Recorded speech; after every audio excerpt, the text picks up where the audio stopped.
সিলেট থেকে উড়াল দেওয়া আকাশযানে হঠাৎ করে যাত্রী অসুস্থ হয়ে পড়ায় বিমান বাংলাদেশ এয়ারলাইন্সের লন্ডনগামী একটি ফ্লাইট বুলগেরিয়ায় জরুরি অবতরণ করেছে।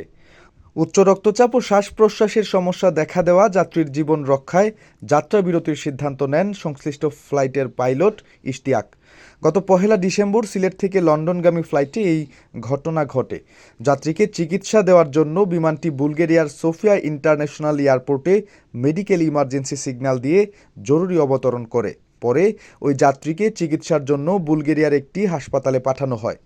জানা যায় 1 ডিসেম্বর বিমান বাংলাদেশ এয়ারলাইন্সের BG-201 ফ্লাইটটি সিলেট থেকে লন্ডনের উদ্দেশ্যে রওনা হয়। ফ্লাইটের মধ্যে 84 বছর বয়সী এক যাত্রীর হঠাৎ উচ্চ রক্তচাপ ও শ্বাস প্রশ্বাসের সমস্যা দেখা দেয়।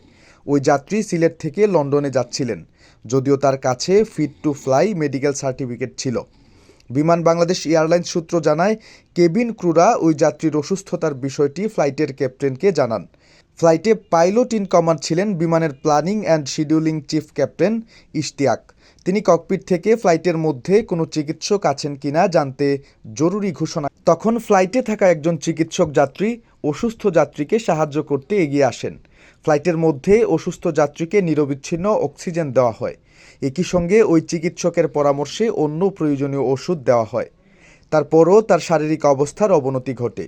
তখন চিকিৎসক ক্যাপ্টেনকে জানান, অসুস্থ যাত্রীকে দ্রুত হাসপাতালে ভর্তি করে চিকিৎসা দিতে হবে।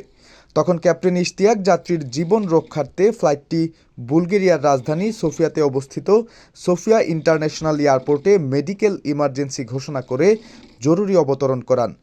পরে অন্য যাত্রীদের নিয়ে বিমানের ওই ফ্লাইট 3 ঘন্টা পর লন্ডনের হিথ্রো এয়ারপোর্টে পৌঁছায়।